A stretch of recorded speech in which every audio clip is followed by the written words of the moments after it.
morning, people, and good afternoon, and welcome back to the Just Your Football Show. I hope you are all doing well as you can be anyway, because obviously, as the title says, Leeds' automatic promotion dreams were shattered last night as Ipswich beat Coventry. I know there are those, and listen, I'm positive, that are clinging on to the hope that Huddersfield might do us something, but they won't, so I'm already ready.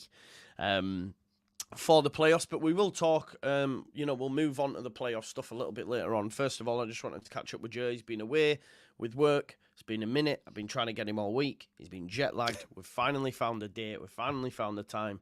Ger, welcome back and congratulations on 30k, mate. All the hard work paid off. Welcome back, mate. How are you? I'm good. I'm good now, finally, after figuring out how to sleep again. I'm good. Yeah, crazy couple of weeks, but yeah, back to normal. Unfortunately, not back to the party at the weekend I was hoping for. But yeah, delighted with 30k as well. Cheers, mate, for that. Yeah. And as always, I'm massively shocked that it happens in the first place. Anyway, that anyone watches it, but look, there you go. Yeah, but yeah, appreciate it. Nah, it's amazing. It's amazing.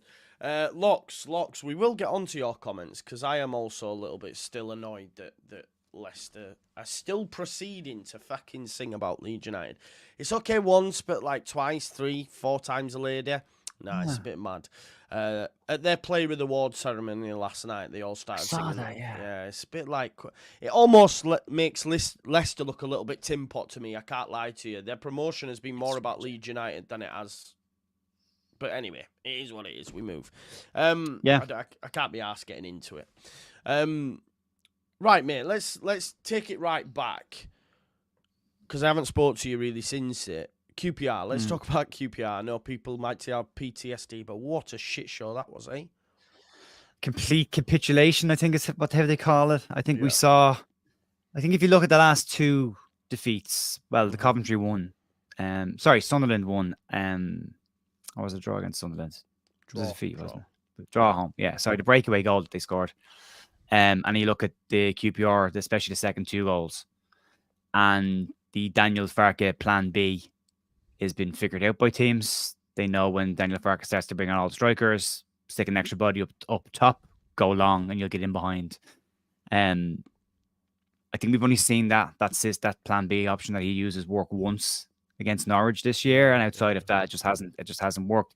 There's lots of different reasons for that, and I keep going back to the bench, going, does he really trust the players he has on that bench? Because he only seems to use the same couple of players. Even when he's rotating the team around, it's the same few players. It's not the depth of the bench isn't being used. But top to bottom, left to right, outside of Junior Firpo, who I thought at least tried to put in a decent account of himself, which is difficult to do when everybody else around you is just flat-footed and not on their game at all. And it would appear that the pressure has gotten to a lot of the younger players without the lack of experience on the park. And maybe that's a lesson leagues need to learn, is there's experience around the club, but not on the pitch. And I think maybe that they lacking a Stuart Dallas or somebody to grab the team by the scruff of the neck and drag them over the line. And I think it's got to them. I think that the thinness of the squad and maybe the lack of rotation throughout the year has started to catch up on us with niggles and players playing through injuries. And I think it's all just come together in an absolute perfect storm to whip the legs out from the Leeds. I don't buy into this bottle job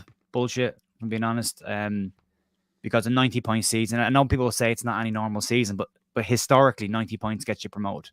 Historically, Leeds are the only side, of course we are, to get 90 points and not get promoted. So, I mean, if you look at the start of the season, you're planning out your year, you're looking at, right, anything over 86 points probably has you in the top 2 positions.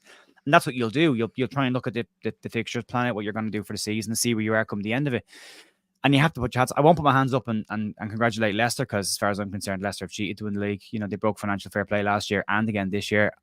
No offense to Locks. I've watched an awful lot of what Locks has said this year. The Leicester thing's fucking grinding me now, so I tried to stay. But I was dying to tweet about them with the songs, but I thought you're just going to bring people to leave them.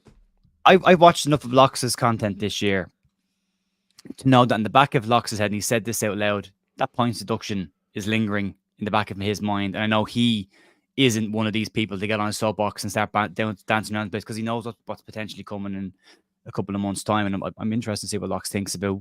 I mean, he said about players singing, you can't focus on yourself in these moments. Like, you've done the work to get there. You were 17 points clear. You should have had it wrapped up months ago, and you didn't. You've just about limped over the line. Well done, but you broke financial fair play to do it. Spectacular. You've got a transfer embargo on you right now. What happens next season happens next season. But I've seen enough content from a genuine Leicester fan like Locks to know he is mindful of what's coming because he said it a couple of times. He said it. However, Ipswich, I take my hat off to Ipswich. I'm not only running a classy campaign, but the integrity they put in this season, the work rate those players have put in. And I keep going back to this thing about the coaches. I always say Pep Guardiola is a good manager. Don't necessarily believe he's a great coach. He can get good players to play very well together. Kieran McKenna is one of those managers that's taken a group of players and coached them to be a better side with a couple of additions, but nothing spectacular. And he's made a very, very good team, a very attractive team. They played great football all season. And over 90 points getting promoted. They deserve all the credit in the world for getting promoted. So, massive congratulations to them. Yeah. And I said it, if we got to the end of the season, they were above us on 90 odd points, I'd say congratulations to them. So, yeah, look, that is what it is. We've fallen a little bit short. A miracle could happen on Saturday, but I think we all know it's very, very unlikely. Stranger things have happened, but you never know. So now it's just a case of get ready for the playoffs. But Leeds will need to sort out a couple of bits and pieces before they get there. The defence has gone from being one of the best in the division to just shipping goals in the last couple of weeks. The attack seems dead. Everyone wanted Pat Bamford out of the team. They got Pat Bamford out of the team. They got Joe Perreault in instead, and look what happened there. If I speak. Well, I go back to the start of the season. There was people in the comments on this channel who gave me and Lockie a bit of stick because we both said Joe Perreault didn't suit the Leeds United system or didn't suit Daniel Farke's system. And after he scored a couple of goals, we people putting comments in the chat saying, "Oh, it doesn't suit the system. No, it doesn't suit the system. No." Now we look back after a full season and we see, does anyone actually believe that Joe Perreault fit the system this season? No. I don't think so. So there's a lot of areas that will need to be sorted out. Do Leeds go into the playoffs with Mateo Joseph now? Do they just go feck it, throw it at him, see what happens? Because next season they'll have to have a strong look at him if they're still in this division. So it's been a weird week, Joe. I mean, everything is questioned now. I mean, I've had people. I'm not in the camp of Farke out, and I know the club aren't in the camp of Farke out. I think it's a ridiculous comment to go to that length because again, crazy. If Leicester don't break FFP, they have to sell some players. Do they get promoted then automatically? So I don't know. I'm not in that camp. I still think he's probably the best man that's around to get us promoted, that's available to get us promoted again if we don't go up this year. And there's still a very strong chance that we do go up this year. I mean, I know it's not. Leeds have 5 playoffs and never won the playoffs. That has to break at some point. I mean, it is a Leeds stat, but it does at some point need to break as well as every other stat needs to break. So we'll see. 100%. And the reason I want to go back to QPR, mate, and you mentioned capitulation, and me and Locks had a video yesterday and we were having a bit of a laugh, and he called Leicester mentality monsters. But they did it. They had experience that's got them over the line. Yeah. Jamie Vardy's, Harry Winks, Wout Faes, all these players that have been around the block. Connor Cody. Connor Cody even, and we mocked that, but the last few games he's come in.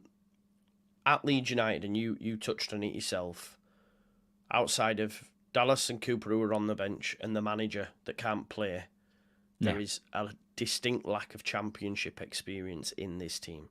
Not just championship experience in general. Yeah. The only really experience these young lads have got is relegation. If you look at the likes of Somerville, Nonto, Rutter, Melier, it's relegation, right?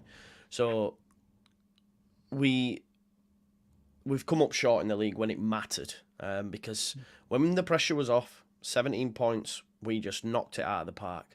We hit top during the international break, come back, and there'll be a number of factors. The Welsh lads coming back on the floor, few injuries to Nonto, to Roberts, Gruev. That also happened, but we've come back, and it's almost like the final run was in. This is it. Let's go. One more push, and they've just gone. And that's why I don't have confidence for the playoffs, Ger, because I think and I'm positive. We try. I know you do as well. We try and find the positives in it. Yeah. But for me, and again, I reiterate, I'm normally positive. I think we might even struggle to win over 2 legs just because of that pressure. And I hope they prove me wrong. I massively hope they prove me wrong.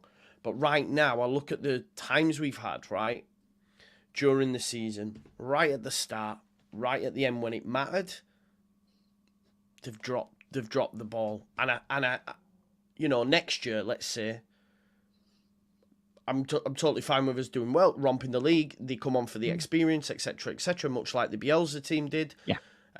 Much like Brentford did when they got to a playoff final, bottled it. Next league, they go up. Sometimes you need that experience. How are you feeling with the playoffs? Because I do look at this squad and I think it's going to take one hell of a turnaround for them to get themselves back up, win over 2 legs, and then go play at Wembley and win that game as well. And Ellen Road can be unforgiving when the pressure is on. And it almost felt like these last few games, these last few weeks, the shirt's been too heavy for them, mate. But that shirt's been too heavy for a lot more experienced players than those lads that went this year. It's historically the Leeds shirt has been a heavy shirt, and historically Elland Road can be the most amazing stadium in the world when it's going your way, but it can be really, really pressured when it's not going your way, and the expectation is there that it should go your way. And you can argue that players should be able to deal with that. They should be able to handle it. But again, you're talking about 21-year-olds, 19-year-olds, 17-year-olds, 22-year-olds. I mean, I didn't have my shit together till I was 30. You know what I mean? Like, and I'm looking at these guys. Mate, I'm 36 and I've only just started getting on top of my finances, and that's no bullshit. So there you go. So look, we kind of look at this team and we look at it with more senior eyes and kind of go, well, they should be doing better because, my brain tells me that. But like a 21-year-old, 22-year-old's brain is a very different place than what ours is. But that's, look, besides the point. They're bred to handle this. They've been going through it for years with other clubs and coming through the youth ranks. They've been introduced with slowly and gradually. They should know nothing else bar this. But it is a heavy shirt to wear. It is a heavy shirt to wear. But the only thing about it is because Leeds' record is so horrendous in the playoffs. Like Leeds haven't won a home tie since the 80s in the playoffs. They have, and think how many years we were out with the Premier Division during the 80s and now, and how many cracks at that we had. So. Yeah. And we haven't won in Wembley. If you take the Charity Shield out of it, we haven't won in Wembley since the 70s, since the 72 Cup final. So, all of it is against us. And the funny thing is that when everything seems to be against Leeds, that's when we seem to turn things around and do our best. It's when things are in our favour that it seems to go all a bit weird. Like, again, hitting the top spot at Christmas and going, right, we've done the chase and we've caught them. We're top now. Can't handle this. But when we're chasing, we're like, people are writing us off. I mean, I wrote us off at Christmas. I said at Christmas, I think the automatics are out of touch, but you're focused on the playoffs then. And everyone's mentality at that stage was positive around get to the playoffs, try and win the playoffs. And then you go on that mad run, and all of a sudden the automatics and Leicester collapse and Ipswich collapse, and you think, right, it's there. It's right there. Yeah. And then it doesn't happen. But I'm hopeful, Joe, and I'll stay hopeful until I can't have it. I know what our history is like in the playoffs. I remember I was in England for the Derby game, and I'll never forget that feeling. But that was under Bielsa. But that was under Bielsa when everything was great, So things can change, and hopefully they do. And again, you never know. And again, it's clutching at straws, but you never know. Weird things can happen on the final day. Huddersfield are already down, more than likely outside a goal difference. No pressure on them at this point. Whatever's going on there at the moment, because there's rumor that Brighton Wright or whatever his second name is walking or leaving. And so you never know. You never look at Leeds after the Chileno sacked McDermott, and Ross McCormick goes on Sky Sports and tries to sell himself on Sky Sports, and what happens the following day? Leeds go out and put 5 past Huddersfield. Weird things can happen at weird moments. So, but if we get into the playoffs, they need to regroup. They need to rest people up. They need to start playing players that are fit and not players that have been playing all season. Georgina Rudder clearly isn't ready and fit and able to play to the same standard he was. Leeds left themselves short by not buying a second number 10 earlier on the season. But also go back to the experience thing. It shows you why Farke was trying to get Kenny McLean in at the start of the season. It makes that makes sense now, that because I don't rate Kenny McLean as a player. I think he's a decent championship level player, but now you look at it and you kind of go, he's looking at that squad going, this is a very young team, and he's talked about the playoffs all season as well. Like, he's never really said like we'll go for the automatics. Like, he said if we can get there by winning it, great. If we can't, second, great. If we can't, playoffs, great, as long as we get there. So we'll have to wait and see. I don't want to go down the negative rabbit hole because it's so easy to be negative about Leeds, and I really don't want to be. I want to enjoy this team. I listened to Square Ball last week, and Dan Moylan was talking about the season, going, Jesus Christ, we won 20 odd games this year. Last season we won 7. Do you know what I mean? It's been nice to see Leeds winning matches again. I've enjoyed it, and there's an argument that the destination isn't as good as the journey sometimes, and we saw that when we went up there last time. So for me, I want to enjoy what I can with the remainder of this season. Going over to the game at the weekend, I'm looking forward to seeing it. I want to enjoy it. I'm not going to go down the negative rabbit hole until it's completely gone, until there's no chance of Leeds getting promoted, and then I'll focus on next season and move forward, because there's nothing we can change about what's happened. It's already happened. We just need to learn from the lessons and crack on and get on with the job and go again. Agreed, mate. Agreed. Look, 47% of teams finishing third over the last 20 years have been promoted. Yeah. The odds are in our favour normally, 47% of teams who finish third go up, etc., so maybe, just maybe, but I can't look too much into that because this is Leeds United. Let's not forget, It's not completely in our favour. If that was 99% of teams that would be finished third, I'd be like, that's we're the 1%. But because it's 46, there's hope, Joe.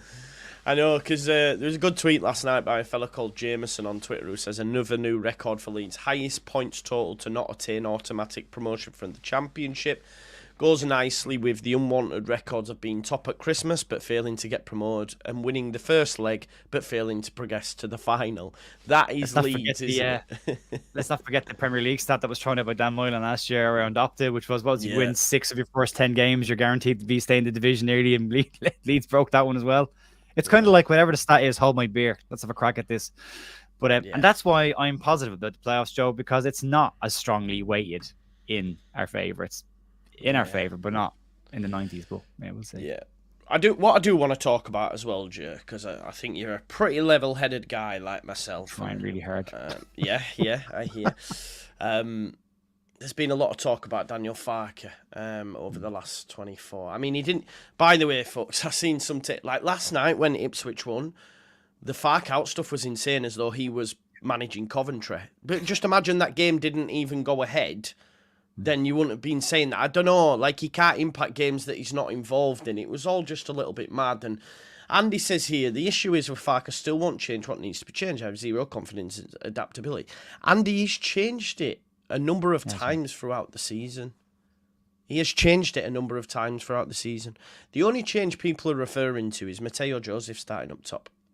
That is the main crux of the problem with this fan base for me, Joe. They just want Joseph to start up top. And subs potentially. But let's not pretend he hasn't changed it throughout the season, because he has. We started with Pirro in the 10, Rutter in the 9, then we switched, then Bamford went up. Over the last few weeks, people were saying not enough goals from midfield. Okay, there still hasn't been, but he went with the 4-1-4-1. Archie went in. He has changed it. Against Middlesbrough, he said, you know what, we're going to go sit in a low block and get him on the counter. He did that, it worked. So I think it's unfair to say that he hasn't, but he, for whatever reason, doesn't think Mateo Joseph is ready. And there could be question marks over his substitutions, although he did change it against QPR, but maybe it could have been earlier at half-time. I know Adam made half-time subs because we were absolutely diabolical in that game, but Farke out stuff, mate. What do you make to it? Again, I just look at the points total. I go 90-point season, considering the absolute shit show that the summer was. And people are looking back at this season with kind of slightly tinted glasses because of the squad. People keep saying, "Oh, well, the squad we have is one of the best squads in the league." It's also the second youngest in the league. Only Sunderland have a younger squad. There's that point. The other part to it as well is this wasn't the best squad in the country at the start of the season. Jorginho Rutter wasn't rated, was a 35 million waste of time. Willie Gnonto wanted to leave the club. 15 players left, 8 on loan from last season, starting 11. All walked out of the club. A takeover happened. Radrizzani was hiding money. And we had no real signings until the start of the season. And then we didn't finalise anything until the end of August. We didn't get a win in the first month. Like, if you go back to the start of the season, that first month, the playoffs was a very attractive proposition because it was a nightmare of a summer. Like, it wasn't a good summer. Farke didn't have a full preseason to work with players. Glenn Kamara had no preseason at all. And by the time he got to Leeds, the season was kicking off. So still didn't get a preseason. So there's a lot of factors in that. I mean, we've seen it with players consistently, the importance of having a proper preseason and getting your message in. These players will go into next season, assuming the worst happens and we end up in the championship next season. These players will go into a full championship preseason with Daniel Farke, knowing how he wants to play.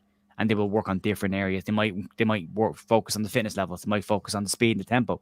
They might change up some stuff. But that's where the bulk of your work is done for the year. Like, you don't radically overhaul your training plans throughout the year. You get maybe your break during the winter, although you don't get it in the championship as much. So no, for me, I disagree with Farke. I can say that from a perspective of I wanted Carlos Corberán as Leeds manager. You know, and there's a part of me would still love to see Carlos Corberán. I think the style of play that he plays, Leeds fans would enjoy. It's a mixture of pragmatic and Bielsa. It's not all Bielsa. There's some other parts to it. But we've got Daniel Farke, whose track record is very, very good at this level. Yeah. And the season he's had, again, with the context of the start of the season, has been a very good season if you take out the fact that we've missed out on promotion. And again, there are extenuating circumstances for one of those positions.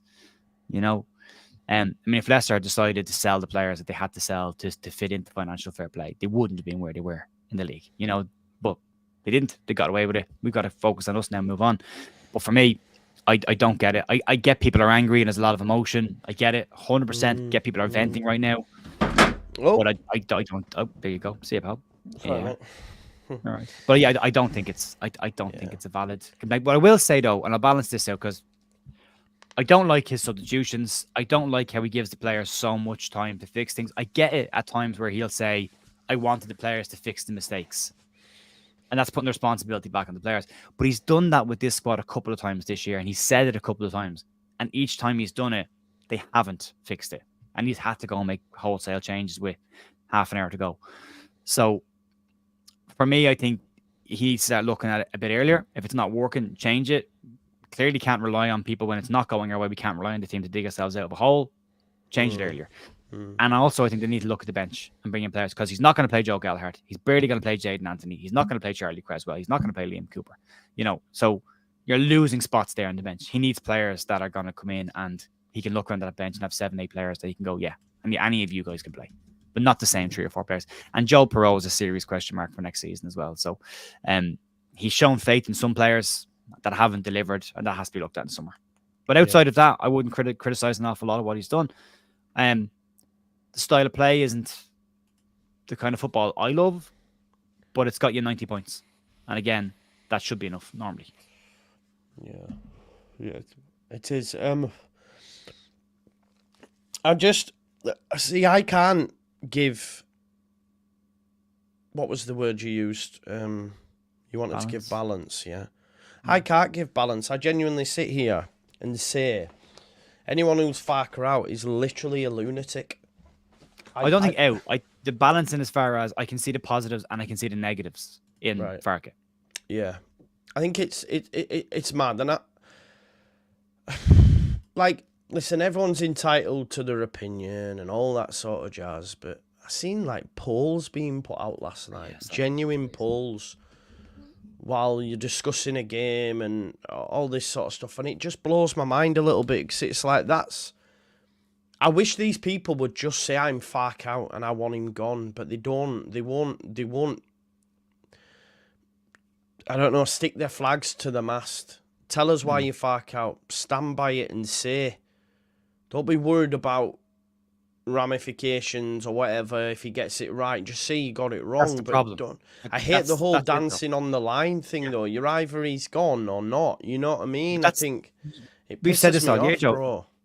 It's the same with Meslier. It's the same with Bamford. There are certain people who will wait until a mistake is made or a bad performance, and they will absolutely pile on. But when those players play well, you don't hear a word, and that's the problem for me. I mean, I have no problem with saying that. For me now, having looked again, using the data sample that we have, suggests if you look at last year, the year before, and this season, that when there's serious pressure on, Illan Meslier is a little bit wobbly. Yeah. He's a little bit wobbly. But what I will also say is, he's part of the reason we beat Leicester. He made an absolute world-class save in both games. He was outstanding in plenty of games this season. And if you can't say he's been good in those games, then you can't just always say he's bad when you wait for those moments. As you said, you're waiting to be proven right rather than being a supporter of Leeds. Same with Daniel Farke. You'll say he's out when they lose a game, but you won't say anything when the club is winning the game. You know, so it's more of a case of you wanting to be right, so you'll sit back and you'll kind of hedge your bets a little bit and you'll wait to be proven right, or just say, look, I mean, look, I keep going back to the one all season. I said at the start of the season, Glenn Kamara was an average midfielder. I was very happy halfway through the season, put my hand up and go, I got it wrong. I was wrong. He's had a fantastic first half of the season. Gone off the boil a little bit towards the back end, but I made a statement. I got it wrong. I put my hand up. I said I was wrong about it. I acknowledge he's playing well, because what's the point in, it's like you're holding a grudge against an individual player. I've seen grown men in their 50s and 60s screaming, like big caps locks on messages about a 24-year-old goalkeeper. A kid, grown men abusing a kid. And it's nuts to think that if that was in public, all of these people will be the first people in line to get their photographs taken with these players, the manager, and shake their hands. Pie-faced or not afterwards, regardless. But they will still put themselves in a position where they want to go and shake their hands, but they'll abuse the shit out of them online. Yeah. I just want to confirm this. No, K-Man, Leeds have a better goal difference than Ipswich, mate. Yeah. Leeds have a better goal difference on Ipswich. I know you've mentioned that a few times now. Right, Ellen back, okay? It's not irrelevant because it's how you lose. Yeah. It's how you lose, right? So if Leeds United were mid-table, then he deserves the sack. 100%. We could literally lose this by 3 points, by a point, beyond the same. Do you know what I mean? So to say it's a failure, it might be a failure in your eyes. And if we don't go up, I would say, it's a failure, yeah. But it's not enough for me to then say that Daniel Farke isn't the man to get this right next year. I don't think he's got an awful lot wrong, if I'm totally honest. I want to share this graphic because I think it's quite poignant and can show you. Would you have sacked Bielsa after his first season? Exactly, especially after what happened in the second leg against Derby. People want to try flip shit around and start talking in things. But if you look at the points per game, look, January, February, 3 points per game. October, November, over 2 points per game. December, there was a distinct drop-off. But even if you look January, February, March, what's killed us is the start of the season and the end of the season. And I put the start of the season down to the shit show that he inherited, that he won't have to cope with this year. And the end of the season has come down to experience for me. A lot has to go on the players as well. What you're doing, if, in my opinion anyway, if you were to change the manager, you're hitting the reset button. We have to go again. Farke will now know going into next season what he needs. Leeds United will be prepared much sooner. The 49ers will be prepared much sooner. And genuinely feel we will hit the ground running if we're still in this division, and we will be like a juggernaut. We will be like Leicester. Okay, we won't win every game.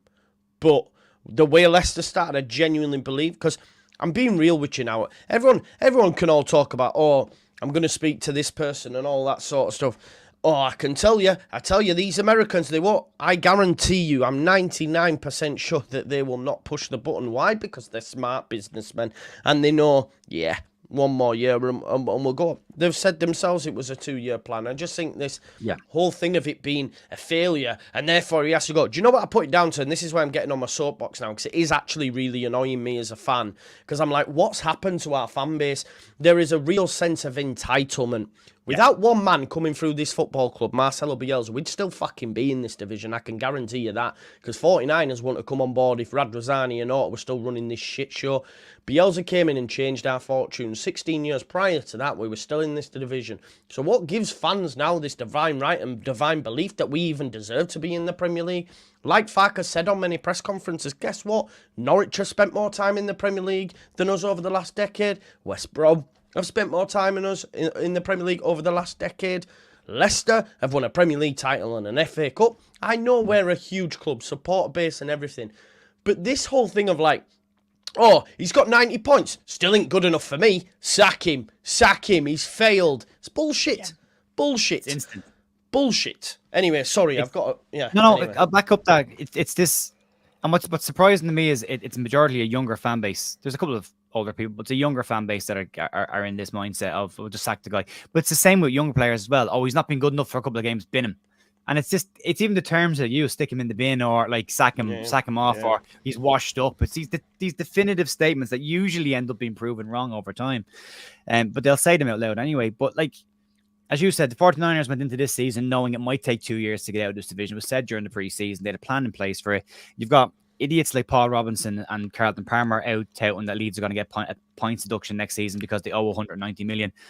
Fact check, Leeds don't owe 190 million. 75 million that was paid this season, and Calvin Phillips and Rafinha sales were used. The 90 million that was brought in for them was used to pay most of that off. Keir Maguire, myself and Luke spoke to Keir Maguire. He said Leeds are in a fine position, won't be in anything to worry about next season either.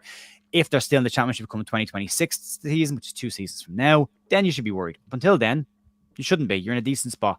Lesser teams have got it with lesser players than Leeds have. Leeds come up against a very weird year this season. And then look how far ahead we are of everybody else.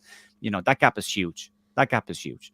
So, it'd be us or Southampton. I'll get out of this division, and then one of us are left next year, and whatever's coming down. Sheffield United are not in a great situation coming down. They'll have to sell players as well and get rid of some players. Burnley won't be in a great position coming down either. It'll be a very different league next year, should we still be in it. And that's assuming we're in it.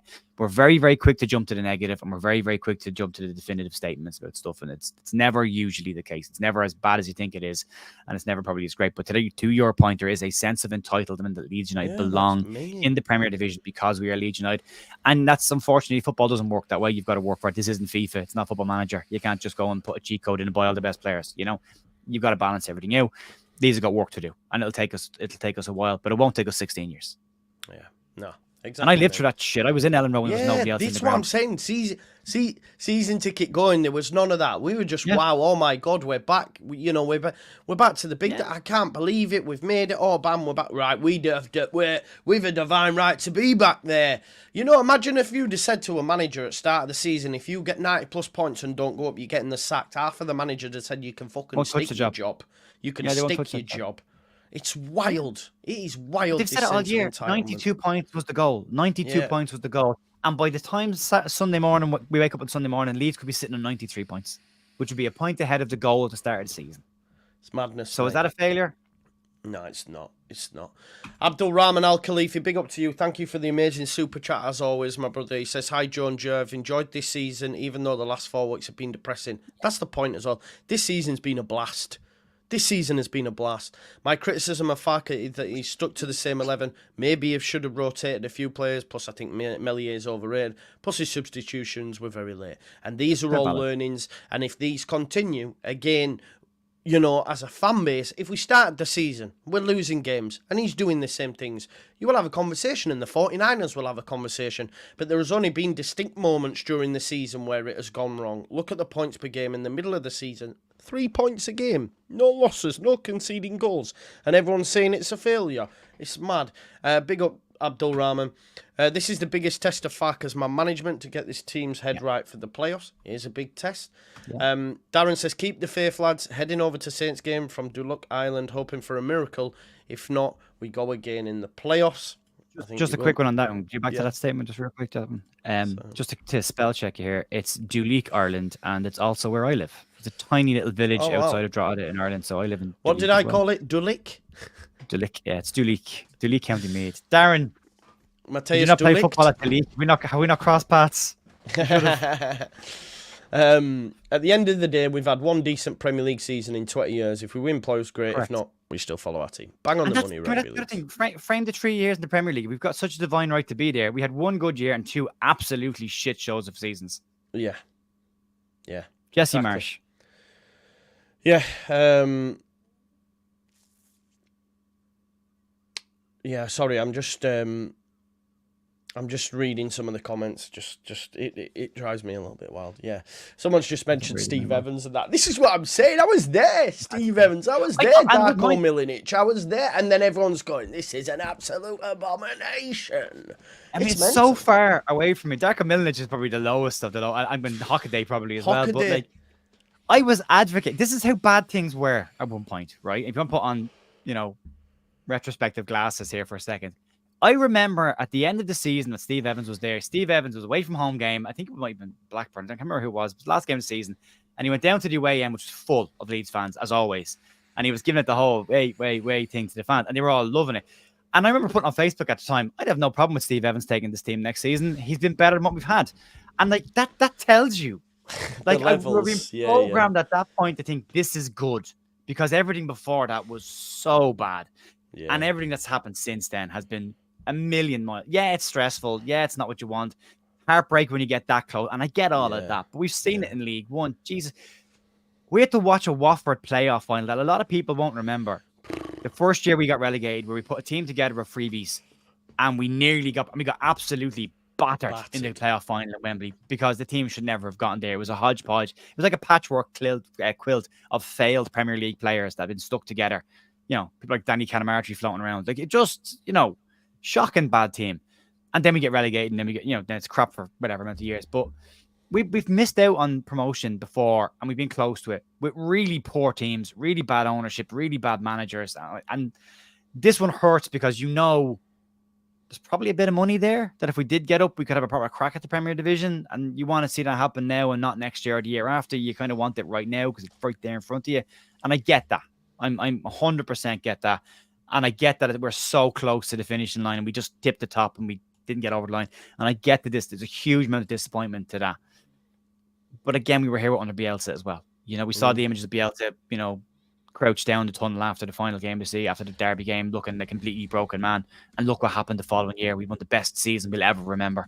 And the year after that in the Premier League, one of the best seasons we'll ever. We had 2 back-to-back years of brilliant football. But that's 2 years out of nearly 20. Yep. Everything else around it was pretty shit. You know? So this has not been that bad. This has not been that bad. We've won far more games than we lost. We didn't bottle it at Christmas. Under Gary Monk and under other managers, when we got to Christmas and we were in the playoffs and then we absolutely fell apart and finished 13th or 15th, that's bottling it. Like, that's absolutely bottling it. This season, it's just... And I think if you look as well, we talked at the start of the season, we looked at the fixture list and we said December and April will be deciding months because it's the same teams that we play both months. And if you look at the results, they've replicated themselves pretty much outside of 1 or 2. You know, if Leeds could have bettered the results that they got against the teams in December, they would have been promoted. If Leeds had beaten Birmingham at the start of the season, the first month of the season, if they'd gotten over the line against Cardiff, we'd be promoted. Like, that's how fine the margins are. 2 more wins over the course. Have we not lost to Stoke? Have we beaten Rotherham? You know, Hull, Rupp. That's how small the margins are. 2 more wins there and you're automatically up. And that's, again, we have to look at the whole season in the context of the whole season. You've got to look at the start of the season with what was going on at the start of the season, the context around the start of the season. You can't look back at it now and go, well, Jorginho was an amazing footballer. Will he not just score goals every week and go, yeah, will he not have wanted to leave the club at the start of the season? And nobody rated Jorginho Rutter.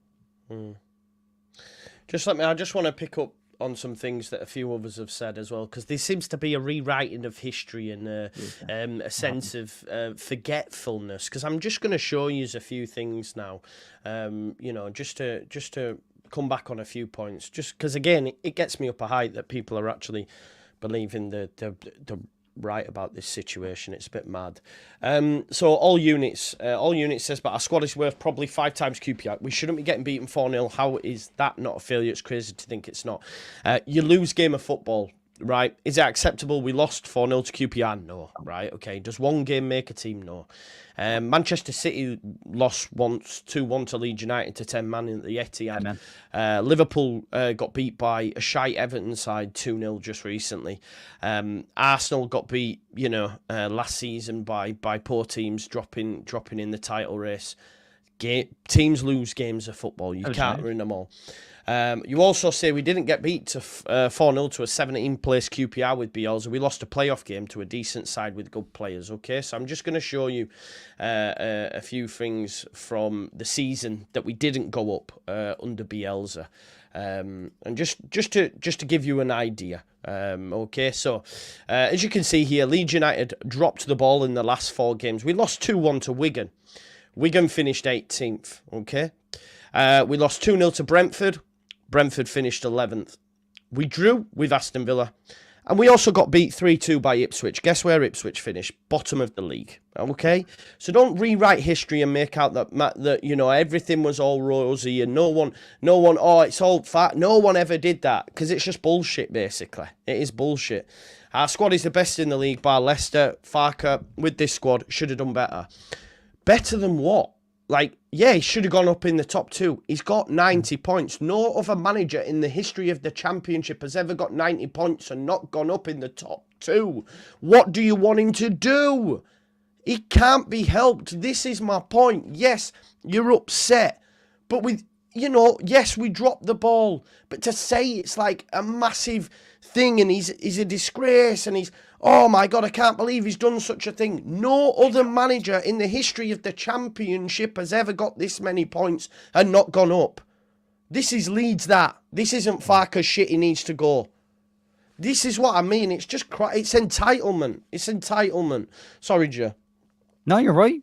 You're bang on. You're 100%. This is the thing, like, I hate to break it to people, but sometimes it's not your year. Yeah. Just sometimes it doesn't go your way.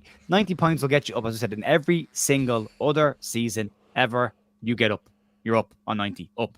Done. Box ticked. Forget it. Move on. This season, you've got 2 teams that have got more points than you. And I'm sorry, but sometimes you've got to take your hat off and go, well, as good as we were this year, they were better. But every other team in the league wasn't. Yeah.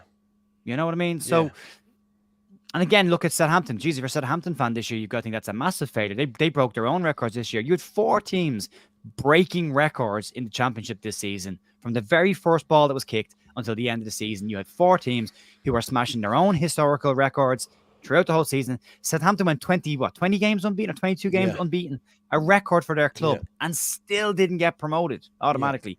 You know, they were ahead of Leeds at one point. Leeds got it. They're finishing in 4th place. They nearly got back into it 2 weeks ago. What happened? They get battered 5-0 by Leicester. It happens. If football was a simple case of going, well, our squad costs 200 million and your squad costs 20 million, we get the 3 points. If it was that simple, yeah. But football's not that simple. It's 11 players versus 11 players. And sometimes you don't win. That's just the way it works. And also, we've listened to this all season from Leicester fans. Oh, Leeds £75 million strike force. And you're going, based on what? Because Cree was $1.5 million. Yeah, Jorginho Rutter cost 35 million. But let's not also rewrite history about that one. Everyone thought that was nuts when it happened. Everyone. There wasn't one person thought that's value for money. Everybody thought that's mental. And then as the more the season went on, you've got a £35 million player not getting into the team. He's not kicking a ball. What have we done here? It's a Victor Orta transfer, top to tail, overpaid, underdelivered. And that was there. Outside of that, people are just throwing numbers. It was described as a £150 million strike force at one point. You're going, based on what? Because that's not what Leeds paid for these players, So you can say whatever you want, but it comes down to individuals against individuals, and sometimes you're just not good enough. 100%. A few more comments. Darren says, "Hi, Ger. I'm a blow into Julik. Haven't crossed paths, but love yours and Joe's content. Maybe meet you for a pint in Nanny's one day. Do you know Nanny's? It's around the corner from me, yeah. There you go. Paul, as Joe was talking, I went, for fuck's sakes, I see comment like this, right? I don't give a just me. I don't give a fuck what Chelsea or Man City fans say. You mean them teams that were bought by multi-trillion billionaires and didn't have many fans before? Them ones that live in an unrealistic world that not many clubs couldn't even swim in because they were run by oligarchs and states. They can talk like that because that's what they're there for. But guess what? They have no heart. They're not proper football clubs. If you feel like me saying this has any bearing on what the club do, then I demand you rethink what me saying. I mean, if we were all like you, Paul, right? Like someone said yesterday, we should not accept this. I went, what are you going to do? Take to the streets and stand outside Fort Parch? What the fuck are you on about? Unfortunately, folks, the history books will read Leeds United don't win a lot. We don't win a lot. The last time we won a lot was what? With Revy, back in the day. It's a long time ago. In the history books. Stuff that we have to read and dream about today. Unfortunately, that is not us now. Can you imagine? Entitlement has to stop. It's insane. Can you imagine this? If you took this mind, because the word mindset's important. Like what mindset? Because we want Leeds to win. So what? The mindset that we're not. I mean, let's take this for example. Let's take Paul's example, right? And let's run with that. Everyone goes into Ellen Road next season, and from the first game of the season to the final game of the season, you give the players abuse. Because it's not good enough, it's not acceptable. And you do that for the entire season. You think you're going to win anything? No, you're not. You're not going to win a thing. Your players will hate you. They won't want playing your ground. End of story. We've won more games this year than we've lost. So where's the mindset? We want Leeds to win. We want Leeds to be a Premier League club. But just because, look, there's plenty of channels out there who are losing their mind, who the word disgrace has been a figure point of their thumbnails for the entire season. There's lots of people who have meltdowns at the smallest thing. Just plenty of choice out there. The difference between that and this is we're choosing not to go down that route because do you know what? When you look at the facts on paper, it's not been that bad a season. It's been a decent enough season. Unfortunately, 2 teams were better than us. Only 2 were better than us, but they were better than us. So it's not a mindset thing. I mean, if you want to be screaming and hollering and moaning and whinging, go for it. I mean, you've got lots of choice there. Go into the ground, see how far. In fact, go into the cop and do it and see how long you last in the cop before the cop turns on you and tells you to shut up. Because they won't. Because as many fans are as upset and outraged, That's not always the atmosphere on the ground. No, That's it's not never always the is. fans that are Never there is, every week mate. that think. So it's very disjointed. You can latch on to see again. I keep bringing up Paul Robinson and Carlton Palmer. If you want to be negative about Leeds, just read the shite that they write every week because they will hammer Leeds for everything. Paul Robinson telling people Leeds are going to walk into a points deduction next season.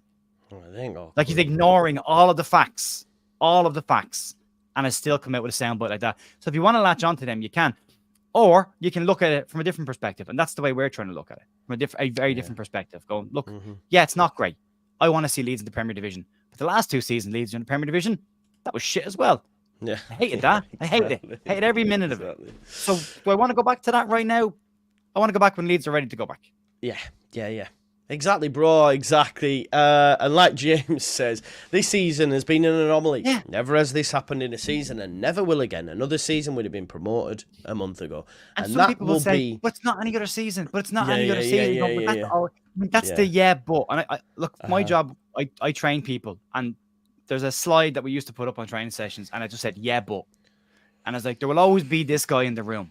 No matter where you are, no matter what you're talking about, there will always be that bloke that says, yeah, but nothing. You know, sometimes it just happens this way. And yeah, any other season, this isn't any other season.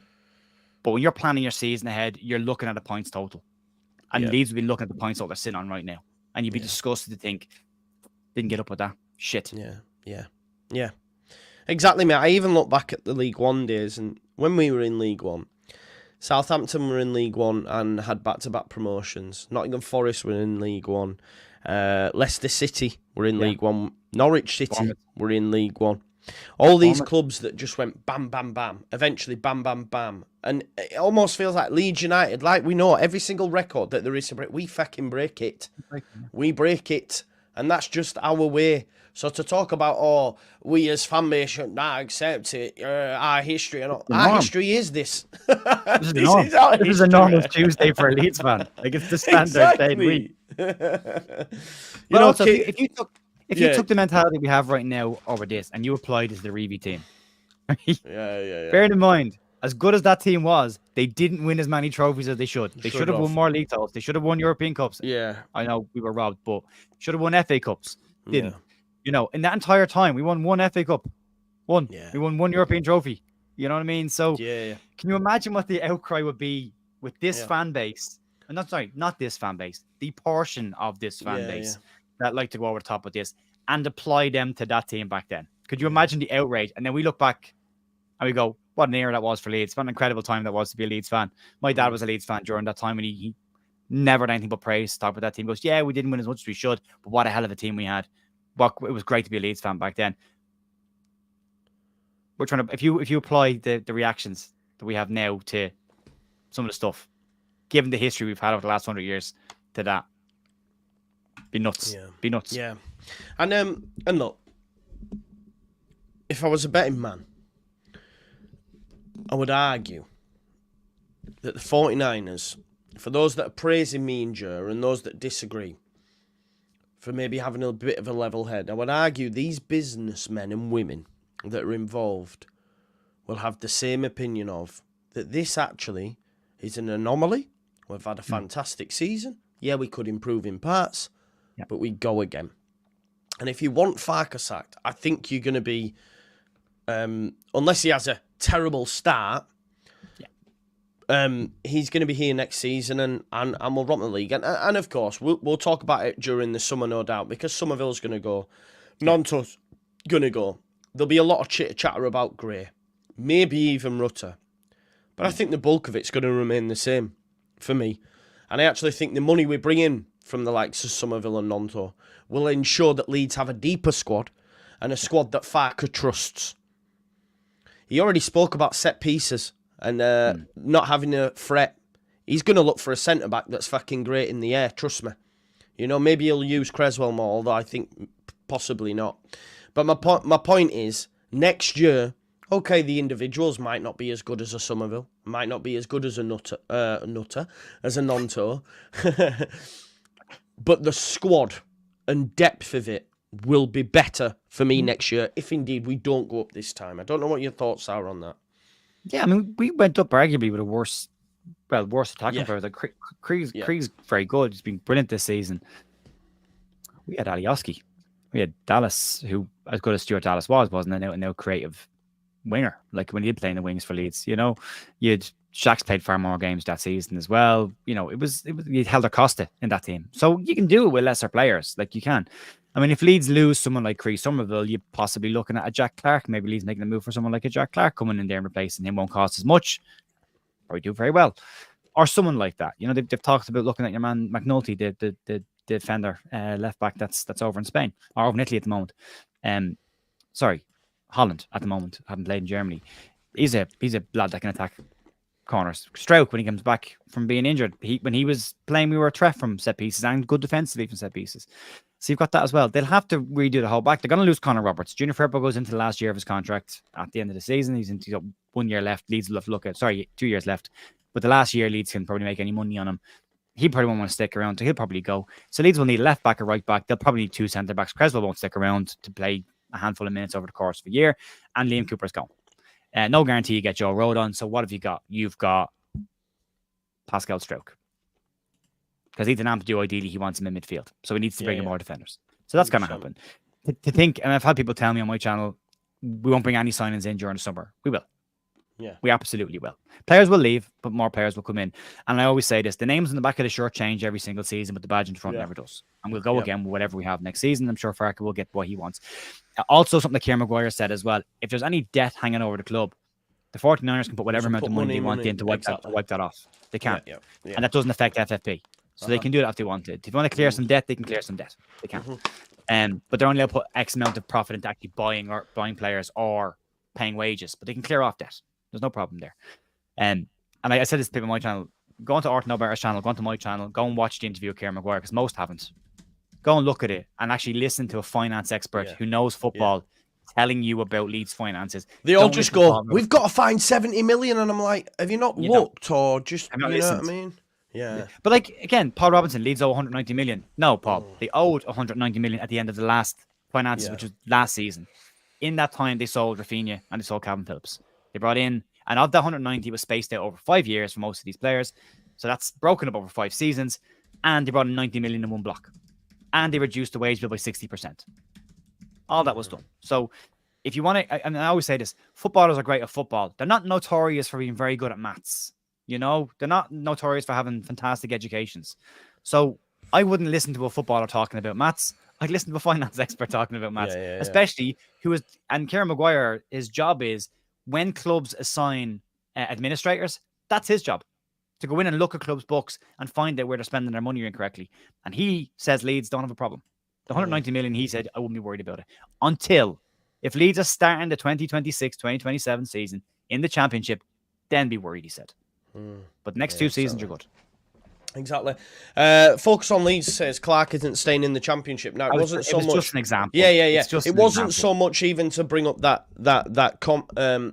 part of it. It was more the fact that Tom's watching, and I'd love to hear Tom's thoughts because he's got great knowledge of the game on the Farke situation. Because I know there are some that would prefer certain managers over than him.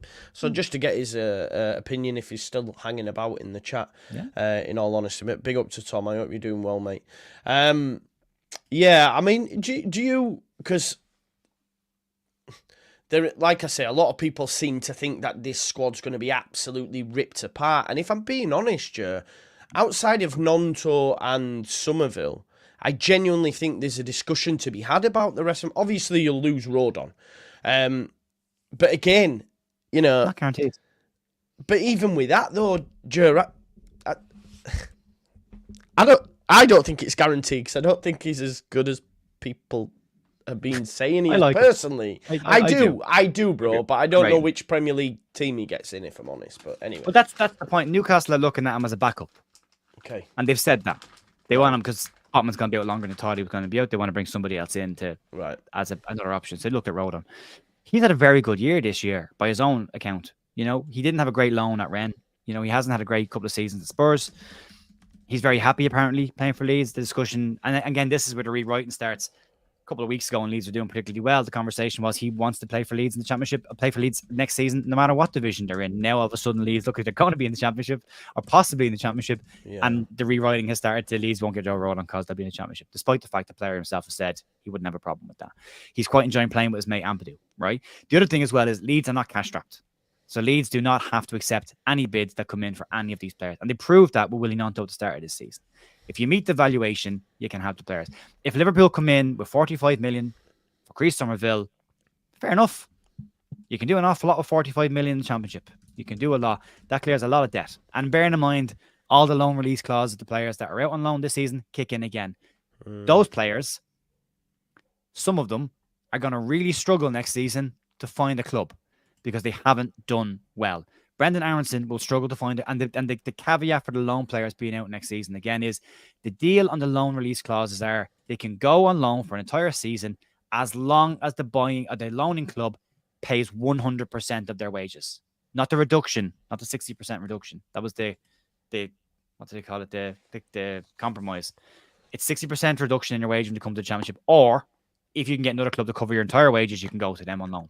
So Brendan Aronson, Union Berlin have said they're not going to sign him. Jack Harrison, Everton are saying they're not going to sign Jack Harrison, right? Who picks these players up next season? Because Harrison has not had a good year outside the first couple of weeks of the season. He's really not had a good year. Aronson's had a horrendous year.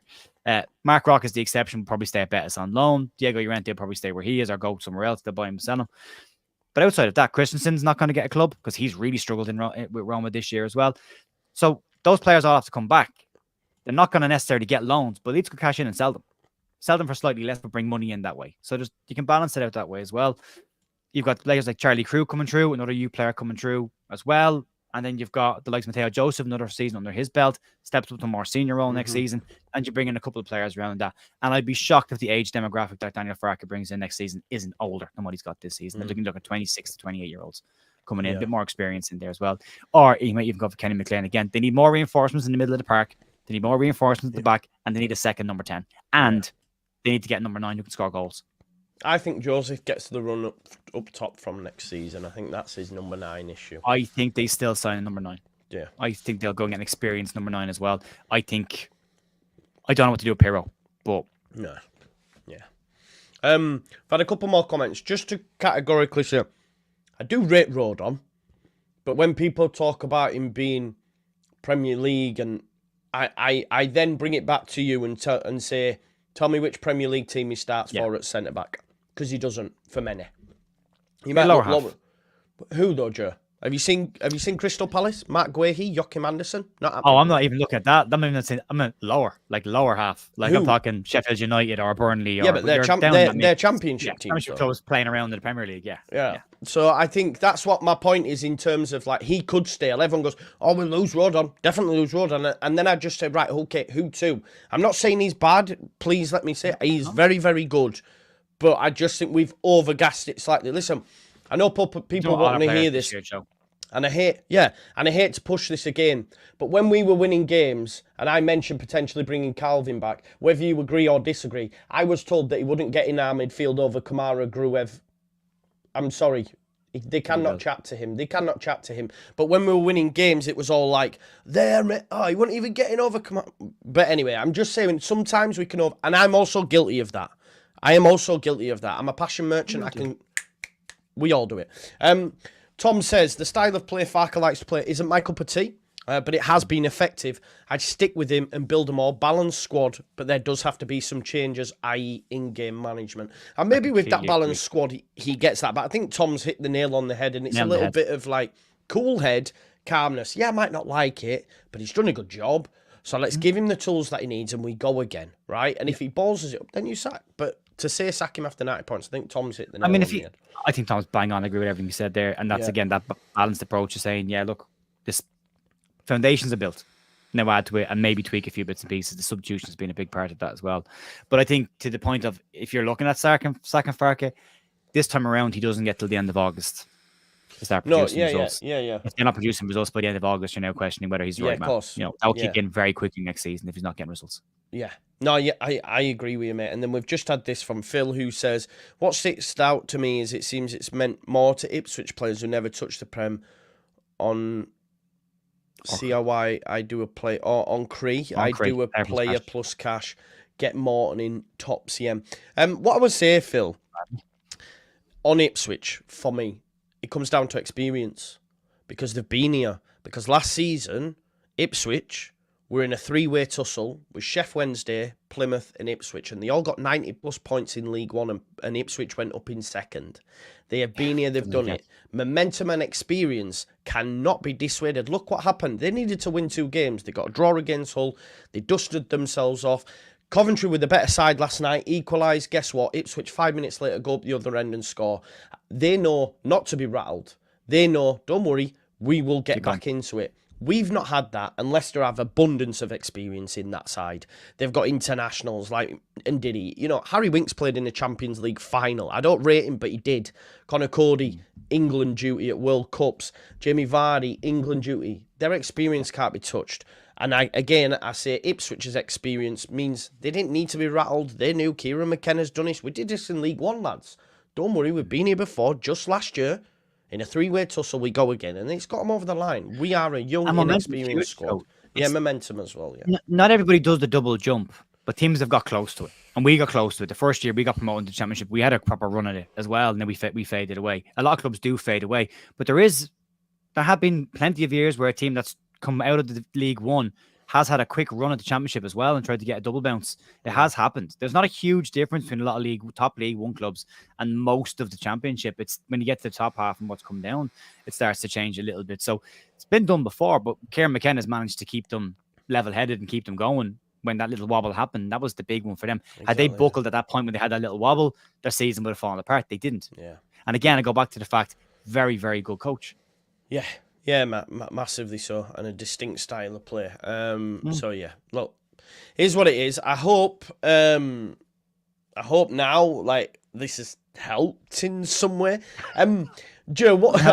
It hasn't helped you. That hasn't helped me. No, I was okay before I started this. It's got me up a height because I feel like I have to fight the Farke outers.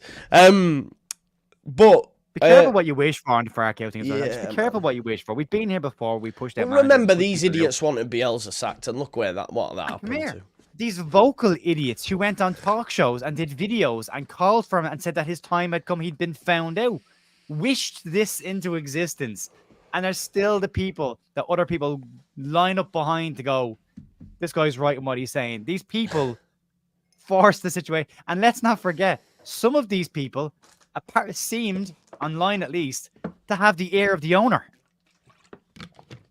Because their owner was retweeting their tweets and sending them DMs and shit like that. And these people were calling for Bielsa to get sacked. So that owner we had previously was watching Twitter far more often than he should have been, and was watching YouTube far more often. Whatever YouTubers say about Leeds should not be taken seriously by a professional football club, and should not be taken seriously by an owner of a professional football club, and should not act on those things. We don't have Bielsa at the club because an owner that we had reacted to social media pressure, and he's gone. So be careful what you wish for when you're saying Farke out, because people wanted Bielsa out, and look what happened after that. Yeah. Yeah, exactly. And them same people backed Jesse. So I don't know. I don't know what to do. Anyway, just before we leave, Joe, what do you do for Saturday? Do you shuffle the pack? Or do you think because it's still mathematically possible, i.e. Huddersfield could win 1-0? He's going to go for it. Yeah. Does he go with the same team? I don't think he's got any choice. I think he just has a crack at it. I think if Bamford's fit, what about Gray right back and Kamara back in? No, I think he'll stick because he has to score goals. Yeah, true. By the way, our midfield had a really bad day against Southampton the first time we played them, so that can't be done again. We probably arguably we could doing the 4-1-4-1 again, having the third man in the middle of the park to help. That man is not Joe Perreault as a midfielder ever. Wherever he plays for Leeds, putting him in as a centre mid is not the right choice. I think if Bamford's fit, he starts him up front, and then outside of that, I think it'll be the same as we've had. And I think he goes for it at the weekend, but maybe a little bit of pressure being off the players of like, just go and have a crack at this and see how you get on. If you win, great. If you don't worry about it. It's over probably anyway. And wait and see if Ipswich have celebrated maybe a little too early. Yeah, you never know, do you? Leicester's whole promotions, it has been, but let them have their moment, mate. We can remind them if they get relegated, points deduction, the bookmarks will be there. If I'm a Leicester fan, I'm annoyed at that. Yeah, well, lots have started to get annoyed now. It shouldn't be about another team. It should be about yourself. Yeah, You should be enjoying the moment for yourself and with your fans. You shouldn't be singing about other clubs. Yeah. And also, be interested to see what I know Vardy might not be at the club there next season, but it'd be interesting to see what the dressing room is like next season after Jamie Vardy's comments that were picked up on camera in the dressing room where he screamed at one of the players, I don't know what you're drinking the beer for. You've had out to do it this season. Oh, did he? It's called, if you go look it up, you'll find it. He goes on a rant at a couple of players in the dressing room, basically calling them out for doing fuck all. So he has a proper pop at them. So there